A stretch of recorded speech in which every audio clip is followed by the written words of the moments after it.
Welcome to my live weekly update, which is this new practice I've been doing. This is the fourth week in a row that I've been using the Wednesday noon time slot to do a little share out of some things that have been going on for the week. Today's November 5th of 2025.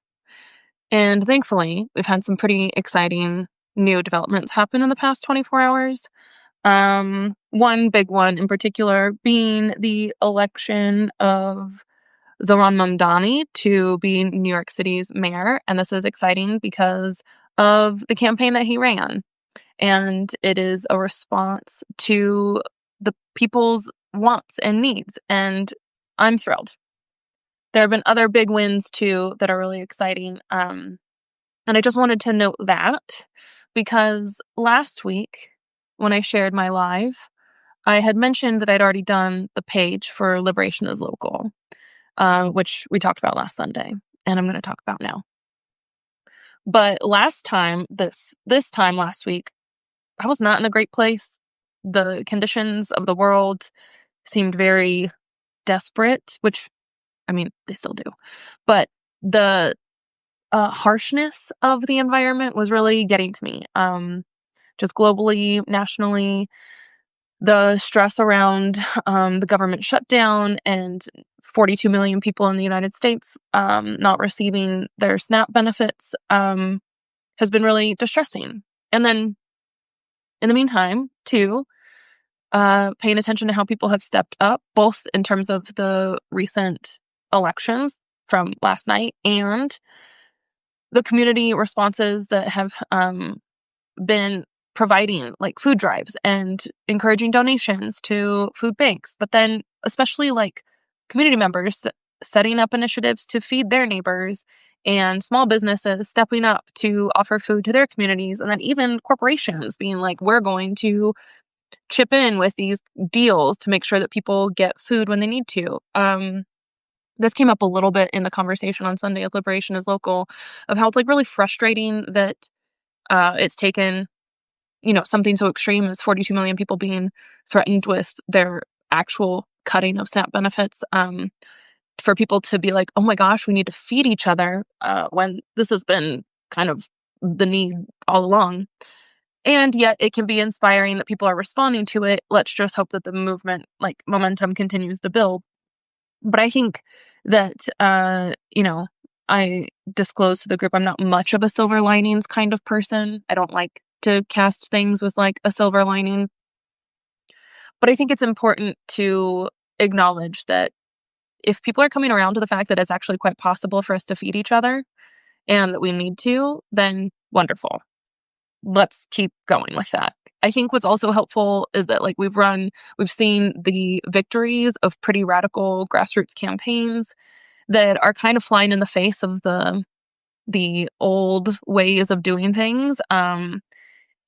The sort of campaigns that people would say, oh my God, little bug, that would say like that would never win. I think it's important to show what is possible because ultimately most of us know and believe that a lot is possible and we have to do it. And so it's up to people to make it happen. Anyway, all of that is to say I'm excited that what we know is true on a deep gut level, what we know we need to be moving towards is showing itself to be possible, and more people are getting aware of that. Great. That's what we need. The other thing that I think undergirds all of this is something I've been thinking about a lot. It's not anything, again, radical or new, but I wanted to focus a little bit on the value of abundance and saying that we have what we need, that we have enough and everything that we need right now to do what we need to do. This is the abundance value, is, I think, a liberatory value. And I'm also very worried about it becoming the next big thing that gets co-opted by everybody trying to sell notions of abundance. I think that's just a risk we have to run. Again, something I talked about in previous weeks of if we put it out there, people are going to take it and use it and probably try to make money off of it. But nevertheless, I do think that understanding the notion of abundance has been really, really, really transformative for me, and putting the mindset of abundance into practice and choosing accordingly has opened up a lot of unexpected possibilities, and I've learned so many things from it. So if there's any kind of like theme that is relevant, especially right now for me, kind of front and centered, it's this idea of abundance. And it's kind of become central to a lot of my approaches to teaching and sharing the thought work that I've been doing lately, not just in my personal life and the choices that I've been making. But okay, so anyway, with that said, today I want to mostly talk about the Liberation is Local page from last week. The conversation that we had on Sunday was really beautiful. And I want to share a little bit about what has been on my mind. And then I want to share a very wild thing that I'm thinking right now. Just the like personal guess what I'm up to these days. Because I've had a pretty exciting little mental shift in my own way of understanding my work that connects back to a question I think I shared over the past few weeks of like exploring like what is my philosophy? Does that exist? Yes. I know it came up a little bit in my conversation with Sean a couple weeks ago. So, great news. There's some movement there, and I'm very, very, very excited to focus on putting together a little bit of a project, which will require some support and help and need from people like yourself if you choose to support me in this wild endeavor. So I want to talk about that. And then before I forget, but I hope I don't, I'll say it again at the end. Fingers crossed. Next week for the live, I'm going to do a special conversation with a friend and local community member in Fort Collins who is an artist and comedian and just all around great conversationalist. I love it when he and I connect and have conversations. That's Nick Holland. So next week it's going to be like a little special, different kind of conversation. So I'm going to save, hopefully, some of the content that I would be talking about today for my conversation with Nick, particularly around like creativity and being an artist and trying things, and then the long arc of life and how that plays out with our wins and failures and successes or audience engagement or not. Okay, let's get into the Liberation is Local page. And I'm going to make myself a note because there's something I just can't get it out of my head. Maybe that'll be later. Okay, this is the Liberation is Local page from last week. It looks very different from all the other pages that I've done because, again, I was in a weird place when I made this last week. I know at first glance, people said it looks like a steaming pile of poo, which it's not intended to. In fact, it's quite the opposite of that. But unlike my other pages that are typically, like the ones that I've shown before, these that are pretty like word heavy, this one is more visual because it's just where I was at, but the content is there and it's rich. So I wanted to talk about it. And by the way, this is available if you subscribe to my Substack, coriwong.substack.com.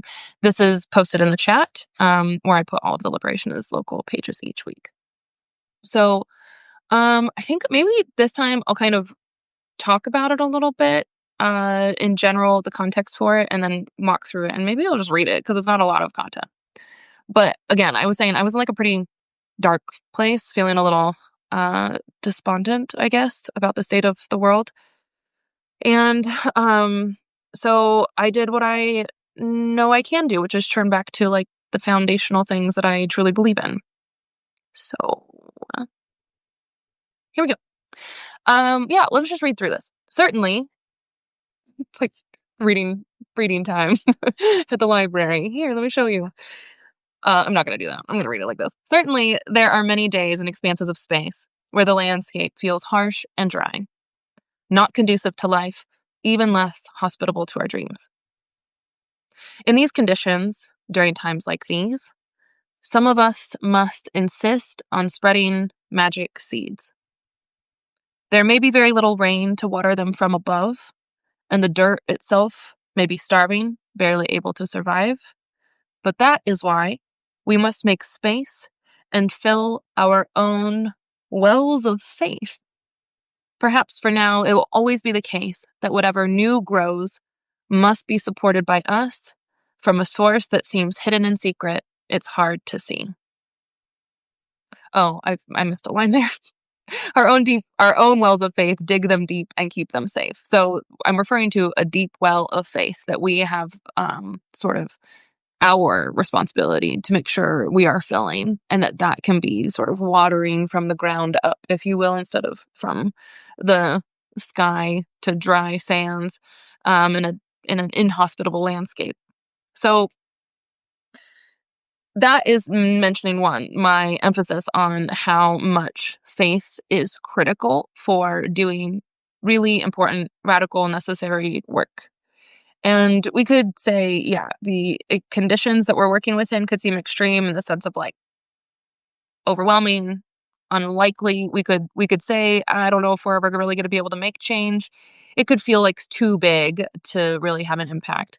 But it might also be the case that you could feel that like the conditions are so inhospitable to even your dreams because people don't get it, or the structures aren't set up to support you doing the work that you need to be doing.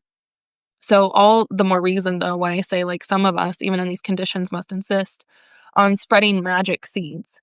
And that if we do that, sometimes, very likely, at least in times like these, we have to be the ones to water those seeds from our own deep wells of faith that we dig and keep safe. And then we can support that in each other. Um, I wrote on the other side of this here, what if our seeds do not take root? What if it's too difficult to thrive? None of us make it out alive. And then I'm quoting the song, I'm not a mother, but I have children, with the line, isn't the point to try? And I just really love that line because when we think about why we do the work, why we struggle in the ways that we do, why we feed each other, why we run campaigns, why we try to have conversations, why we still try to build community and connect, like the actual work of trying to build the world we want to live in is something that we do not just for us, but for future generations. We do it so that others can survive, and we're all going to die, but some will live. And there's like we refer back to James Baldwin quite a bit in Liberation is Local, but he's known for one of his quotes about like you can't give up hope. There's just we don't have the luxury of not having hope. And so the line in that song, I'm not a mother, but I have children, isn't the point to try, I think is just really poignant. And I kind of agree that if nothing else, isn't the point to try. So I've been thinking about that a lot, that line in particular, especially in the past week, because I think it captures so much of the spirit that I try to move with, which I've like owned lately, my own identification with being a very experimental person. I mean, even this is an experiment, talking every week on a live video. um, and it most of what I've ever done is kind of an experiment, which, especially if you find yourself on the periphery of the status quo or the normal ways of doing things, being an experimenter or someone who's willing to attempt something different and new is kind of a, I don't know, it's like an isolating location and also can be a very freeing experience, but it requires a certain level of fortitude and strength in your own ability and in your own vision and in your own like purpose and the value of why you're attempting something new that can often be really difficult just to muster and maintain on your own. This goes back to last week's video about like the experimenters and the attempt and trying. So you can see there's some continuity here. But one of the things that I really appreciate about attempting new things and trying new things is that it kind of sits with this implicit recognition that something else could be possible, that we don't yet know for sure. So there's a little bit of a relationship to uncertainty and the unknown that is open and a little bit more welcoming, maybe even a little friendly. And I wrote on the page under the what if our seeds don't take root? What if it's too difficult to thrive, but isn't the point to try? That what if the possibilities really are much closer than they seem? That maybe I was thinking about The Truman Show, you know, classic film. If you're of a generation where you don't know The Truman Show, please.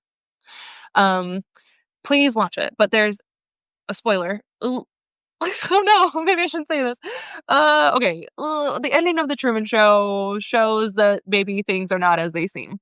And also that maybe a different reality is closer than we might have assumed or been led to believe by the collective normative status quo of our conditioning and the culture that we've been living in. So I'm not going to ruin the movie. Dang it. But I do believe that there's something also very potent and powerful and real about understanding that if we try something, we might be surprised by the fact that different possibilities are closer than they seem. We might be surprised that actually, instead of trying to do this leap of faith that launches us into a planetary orbit somewhere far, far, far away, the leap of faith is actually almost just like walking through this door and then things open up and something else is very real and possible.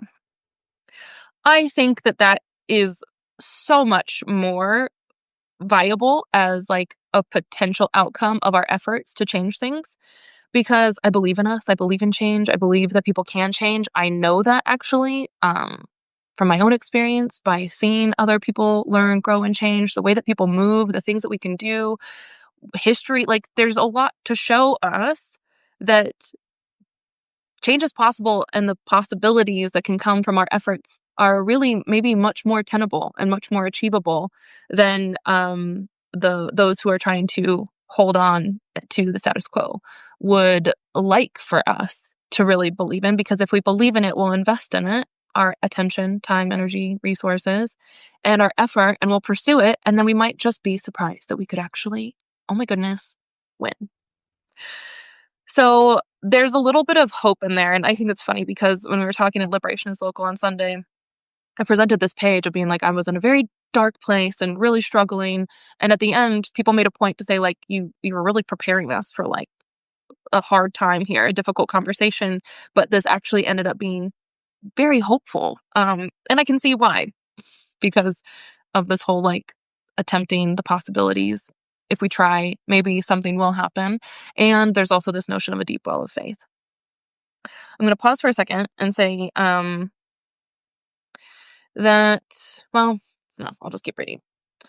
Given that this is a crass illustration of a deep well of faith that we use to water our own seeds of possibility in inhospitable conditions, ultimately this became a page talking about faith.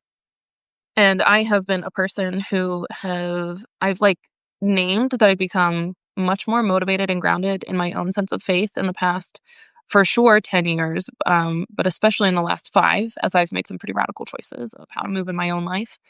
And the faith is not necessarily a spiritual in the way of like religious faith, but it's a faith that I hold on to because I believe in the truth of the values that I hold.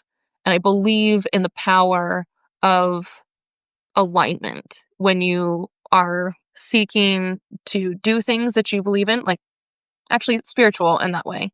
Yeah, I'm jumping all over the place. But people have often asked, like, what is a spiritual practice to me, or what is my relationship to spirituality? And I'm very comfortable with saying that for me, I think of spiritual practice as like those things that allow us to become more aligned with our values and embody the like visions and ideals that we espouse or hold on to. So spiritual practice, if it's about becoming more aligned with our values, and then I have like faith in the truth of these values to be powerful and capable of bringing about really radical change, then like I'm comfortable with that if you want to call it a spiritual practice. But faith in the way of it kind of being jargony or having a connotation of like religious dogma is not how I'm using it. And still, I do think that faith is a matter of choice in many ways. So I wrote, what more is faith than everything you choose to believe? So we can choose to believe that things can be different, that people can be better, that we have enough already. We can choose to believe that something radically different is possible and maybe even closer than it seems. And we can choose to believe that we have a really critical role to play in that. And we can choose to believe that if we do put ourselves and our intention behind what we want to be creating, that will be a meaningful contribution to the collective good, among many other things that we can believe. So if you think about faith and what you choose to believe, ultimately, I think in this dynamic, there also is this relationship of trust. So I wrote, How can you trust that, your faith and what you choose to believe? For me, I wrote, stay close to what is true, which are some things that you can know.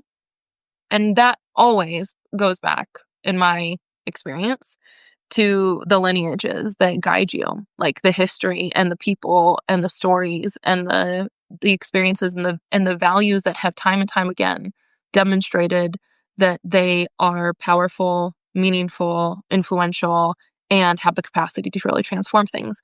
So what I know to be true, again, are the values that I hold, which I would just say generally like those values that align with liberation. I believe in them. I have faith in them. I trust that when we move with and from a sense of liberation or from a place of liberation, and we're moving towards a vision of liberation, that it can happen. It will happen. I like to think another world is inevitable. So, yeah, and I choose to believe that. So I've got so many things I could say about this. I'm just like not going to get too caught up in everything. I want to share two more things about this page and then maybe get into a little bit more about where this is landing for me this week. That's really exciting. Um, Up here in this region of the page, I wrote, referencing these very difficult challenges that we can see that are structural, systemic, and pretty large scale. How do we move from a place of liberation? Last week, I mentioned it. I feel too much in my body most of the time. And a path forward seems to narrow. Is it ever too narrow? TOO, too narrow. Like, too narrow for us to actually function in. Oh my God, there's a little gnat again. Um, if a path forward seems to narrow, is it ever too narrow? This is when it's like, times are tough. Things are harsh. It's not looking good. Even in those conditions, how do we move from a place of liberation is always a question. I wrote, are you willing to believe in magic? Like willing in the sense of the will, your intention, your choice, your effort. Are you willing to believe in magic? Will you lovingly extend yourself to such unlikely ends? And would you turn yourself into a seed? One of those magic seeds. Okay, what I like about this, part of what was really helpful in the conversation is that I like did a little tangent. I returned back to this image of Nietzsche that I really love. But you can look at it in like certain examples from nature, too, whether or not you want to have a nature reference. But with this notion of magic seeds, ideally what it means in my mind is like, do your thing. Plant yourself in the way that you can, in the way that you know and trust and believe, and do that despite the conditions, despite the odds. Do it with a sense of faith. Do it with a sense of conviction, even if the path is narrow or might feel too narrow. Now, that might feel risky. It might feel scary. Trust me, I get it. That's why I also put on the page, isn't it interesting, this little cutie here, isn't it interesting how this deep well of faith sort of resembles the abyss? I've talked about the abyss in other spaces or written about it. I haven't done it in a live yet, but again, referring back to Nietzsche, or maybe I did talk about Nietzsche. Anyway, the abyss being this kind of like wild field of uncertainty. And why I really resonate so much with Nietzsche is that when he talks about like walking across the abyss or attempting to cross the abyss, what matters is the attempt. What matters is the try. And sometimes that is willing one's own downgoing as an effort of self-overcoming to become something better and different and move us in the direction of something that can be far more healthier and lively and rich. So in order to do that, yeah, it's the abyss. It's a scary place. The abyss is something that most people are very afraid of, and it's the daunting because it's so full of uncertainty and we have no idea, and it can swallow you up. Like, yikes, scary. However, faith, a leap of faith, as people will talk about it, and then like walking to cross the abyss. These are very similar actions ultimately when you boil it down to the basic like choice of, well, what are you going to do? There's a relationship to uncertainty and the unknown that has to sort of be assumed and taken on. So that can feel really, really scary. I get it. And more importantly, I feel like practically in our times, something that I personally struggle with is always this like battle of what if I'm doing it wrong? Or what if I commit myself to a project and it's not helpful or it's not the right project or I shouldn't have I shouldn't have gone on that narrow path. Um, and so here's where I'm going to talk about magic seeds and another kind of reference to nature and Nietzsche, going back to where I was starting. One of the things that I love about Nietzsche's philosophy is that he is wildly exuberant. And everything is like this Dionysus sort of hedonistic, maximalist kind of approach of like, do the lavish, extravagant thing when it's like gaiety, laughter, dancing, drinking, all this kind of stuff, because there's something to be said about the levity and the gaiety of it all, um, of what kind of energy that stems from and what it produces. Really, it's like a vitality in a sense of life. But the vitality, the strength, the robustness of life is something that also comes through with so much exuberance, so much excessiveness. And the example I really like to talk about is an oak tree, which my neighbor has an oak tree right now and was just texting me about all of the acorns and how he's going to clean them up and everything. I was like, I don't really care. But what is so magnificent about things in nature, like choose your plant, for instance, dandelions. I love milkweed. Have you ever seen a milkweed pod? So many incredible seeds. Also grows as a rhizome. Fantastic. My favorite thing. But oak trees pop off with acorns. And if we were to follow the excessive exuberance of an oak tree planting or spreading thousands of seeds, then the whole like strategy here for life and survival and like existence is not in one particular seed being the everything that we depend on to be the one that takes root. Instead, there are so many seeds, there are so many acorns that are distributed out of this wild natural excessiveness because some of them might, and not all of them will. And in fact, many of them won't take root, go on, live on, become a big acorn tree to continue on with the process of life. But isn't the point to try? And so if we were to think of ourselves as magic seeds, I don't know why magic, but I just like it. If you were to think of yourself as being bold enough, courageous enough, exuberant, maybe even excessive enough to really deeply believe in the thing that you can do, and then go ahead and throw yourself out there. If everything depended on you as a one single individual doing all of it to carry on our humanity and survival and our like well-being, that would be a pretty disastrous setup for all of us. But that's not how the collective works. That's not how life works. That's not how movement building works. What I think is even more beautiful, if we think of ourselves as these magic seeds or use the acorn metaphor, is that we can do more than be 1,000 acorns that all look the same. We could actually be 1,000 seeds or billions of seeds that all do something a little bit differently. And the possibilities of what can be generative and generated out of the differences in our approaches, the slight like characteristics that are special and unique, that are fitted for our conditions, that are situated right where we are. Oh my goodness. When you start to think about like the actual fecundity, like the incredible just plenty, the actual abundance of possibilities that can emerge when we are all situated right where we are, doing exactly what we are most suited to do with the utmost kind of faith and conviction and belief and trust that the faith of our actions is going to be something meaningfully contributed to the larger whole and that we're doing this with others. The abyss feels way less scary to me under that picture. And my own boldness and courage to do what I feel like I can do personally is very much elevated because I know it doesn't hinge on me being right and wrong down the line categorically. Uh, it's more that I know that I have to give my ultimate best. Like, there's a phrase here that has really motivated so much of my work for the past 5 years. It's coming from Maria Lugones and her essay actually on decolonizing feminisms. But there was just this one phrasing that I just absolutely loved so much, where she talks about maximal responsibility. And I think that if there's been a very prominent emphasis in the way that my own work and the way that I talk about things has shifted in the past 5 years, it has been on this notion of responsibility. And where that aligns with abundance is like super tight for me.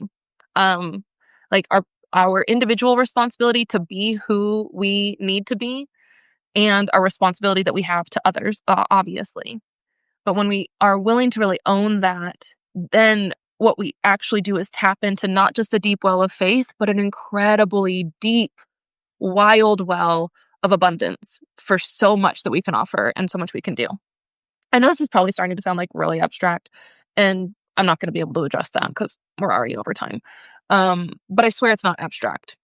My goal in the near future is to be really articulating what this relationship is between responsibility and abundance and some of the elements of faith, but like it's all connected to everything else I've been doing with like liberation and liberation is local, on and on and on. Side note, next week I'm going to be presenting um, new content that under a title that I just came up with, which is the responsibility of radical self-acceptance. And here's this, I'm going to side move into a little thing, and I'm not going to say much about it because this is going to be a project in the works. But my new side thing is that I am obsessed with Chani Nicholas's work. She's an astrologer, if you don't know. And if you don't know, from me alone, we're not friends because I talk about Chani all the time. I have followed her work for over 5 years now and learned so much. And if people say, Cori, how did you make your choices? What advice can you give us on like how to pursue our own path? I'd be like, I don't know. I am not you. You are not me. I know my chart because Chani helped me learn it. And I rely heavily on what Chani Nicholas has helped me see about myself. Yes. We could say, oh, it's just confirmation bias. Astrology is so general. Honestly, I don't care. I have so much I could say about the merits or limitations of using kind of reflective tools and lenses like that astrology can provide. But let it be known that I am such a huge champion of Chani Nicholas's work in particular for lots and lots of reasons. I hope to geek out hard on Chani's work in the next 2 months. So this is where I was going to go. On Sunday, after Liberation is Local, I did one of my most important practices, and I went for a walk. I call them joyful walks. They were a little influenced by some plants, if you will, and had this like wild, incredible download of all these things made sense. Yeah, it's often how I like figure out how to solve all my problems. I go for these walks. I pay attention to my thoughts. I write myself texts along the way. And I have a new idea for where I want to be going. So I'm not going to do much of it now. Maybe later. Maybe, I don't know, next week with Nick. Who knows? But I will say that, like, I need to get a hold of Chani Nicholas. And I'm going to prepare a lot of material before that meeting needs to happen. So planting a little seed now that if you know of a way to get a hold of Chani, please let me know because I've got some wild ideas that I want to go for. And honestly, it's her fault because everything in my astrology for the past 2 weeks, for the past 6 months, for the past 2 years has been pushing me in the direction of reaching out directly to her. So proof is in the pudding and taste of your own medicine, whatever metaphor we can give to Chani. But like, I really want to connect with her in some way. I've got some ideas for my own work and also how to support her work. And it's infusing into all these different things. This is what I'm going to be working on for the next 2 months. Know it now. If you have a way to get a hold of Chani Nicholas, let me know. Also, get the app. Pay for the subscription if you can. It's so worth it. I'll talk more about it soon. Okay. All right. I think that's actually where I'm going to stop this week. I, again, could go on and on about what I have plans for with the Chani connection. A little teaser, perhaps, is that I am referring back to an old project that I started. Don't look it up. An old project called Working Relationships. It was like a 2020-ish little attempt and a little experiment. It didn't go very far. But the idea has stayed with me. And so now it has like evolved into a new presentation of a similar spirit and heart, but under a different name and look altogether. And that is Romancing the Revolution. So I've got huge plans and I'm going to be working on this maybe in the next weeks to come over the next couple of months. this will be what the live updates are about. Maybe I'll be sharing my process along the way. Who knows? But I am very excited to do a little dip of it next week with a new group with new content on the responsibility of radical self-acceptance. And that, by the way, if I didn't make that clear, is Chani Nicholas's like kind of angle that the astrology is useful because it allows us to practice radical self-acceptance. Brilliant. So many things about Chani. Ugh, I'm such a fangirl. I could go on forever.